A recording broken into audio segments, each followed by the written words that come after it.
G-Por, soluciones globales inteligentes en ingeniería eléctrica y civil, iluminación y construcción de espacios y ambientes personalizados, diseños, cálculos, estudios, proyectos, realización de estructuras, luminarias, circuitos de todo tipo, con expansión hacia circuitos de seguridad y domótica, tanto doméstica como industrial. G-Por, contáctenos. La Constitución no señala plazos para que la nueva Asamblea Nacional y posteriormente el presidente de la República asuman sus funciones. Esto en el caso actual del Ecuador luego de la disolución de la Asamblea Nacional o muerte cruzada por parte del presidente Guillermo Lasso. A criterio del jurista Rugel Cedeño, hay una asamblea electa sin impugnaciones. Lo mismo sería el caso de la elección de presidente.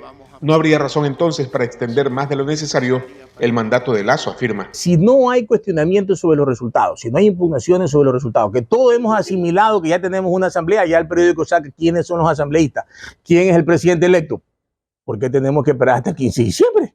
Sí, porque tenemos que seguir tolerando al señor Lasso hasta el 15 de diciembre. Yo creo que tiene que irse inmediatamente y eso no debe pasar de la próxima semana o por lo menos hasta el fin de octubre. En todo caso, Guillermo Lasso, antes de irse, emitió un decreto de ley orgánica de urgencia económica, de gestión de riesgos y desastres. La mencionada ley, que entró en vigencia desde este martes, luego de obtener la aprobación de la Corte Constitucional, le otorga, por así decirlo, varias responsabilidades a los gobiernos seccionales, desde implementación de medidas, elaboración de estudios, acciones de socialización, planificación y ejecución de acciones de monitoreo de riesgos, implementación de medidas de reparación, etcétera, etcétera. Todo ello sin mencionar la entrega de recursos. Para Cedeño, a pesar de cómo se percibe, es una ley inútil. Que no sirve para mayor cosa, porque finalmente si usted ve el contenido, regula temas que ya están regulados, sobre los temas de desastre, de emergencia, de la distribución de competencias. Eso ya está establecido en el ordenamiento jurídico que regula la Secretaría de Riesgo, en la propia Constitución y en la ley que regula los gobiernos autónomos descentralizados. En función de aquello, cada gobierno tiene su Secretaría de Riesgo, su gestión de riesgo.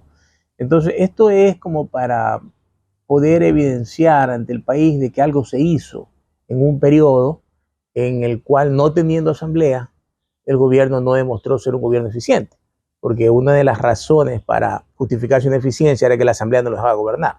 Sin asamblea, nosotros vemos que tampoco hizo mayor cosa, inclusive en el ámbito legislativo. Inútil o no, fue aprobada por la Corte Constitucional. Su incumplimiento establece fuertes sanciones, incluso la destitución del funcionario de elección popular que no la aplique. Eso también incluye a los concejales. ¿Por qué la Corte Constitucional primero da paso a una ley inútil y en segundo lugar da paso a una ley, a un decreto ley, considerando que ya hay una asamblea electa?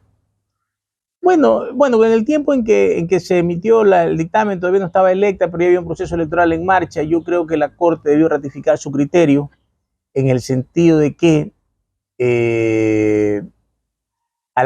lo que vivimos es un sistema de transición, que dentro de un sistema democrático la expedición de la norma tiene que venir de la Asamblea, que es quien tiene legitimidad democrática, y que así como en otros casos no identificó urgencia económica, en este caso debió negarlo. Ahora, la Corte también se ha movido con tacto político,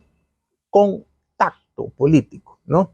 Ha negado las que ha considerado relevantes y, como para no estar en el mare magnum de que ha sido un elemento que bloquea la gestión del Ejecutivo, le ha dado algún paso a algunos decretos leyes inútiles que no tienen ningún impacto, como para que no se acuse a la Corte de obstruccionista. ¿Qué tiene que hacer entonces el nuevo gobierno a propósito de que debemos enfrentar un casi seguro desastre con el fenómeno El Niño? Convocar una gran minga nacional con los alcaldes, con los prefectos, con el aparataje de la función ejecutiva, porque eso no requiere asamblea ni requiere nuevas leyes, con el ordenamiento jurídico que tenemos es suficiente, y sobre todo proveer los fondos para mecanismos de prevención actualmente, estar preparados cuando el fenómeno venga en función de los elementos de aliviamiento del desastre. Básicamente son temas de refugio y sobre todo el post-niño, es decir, el post-desastre natural. ¿Qué vamos a hacer después para recuperar los sectores devastados por el exceso de lluvia? Entonces, ese es el enfoque que debe plantear.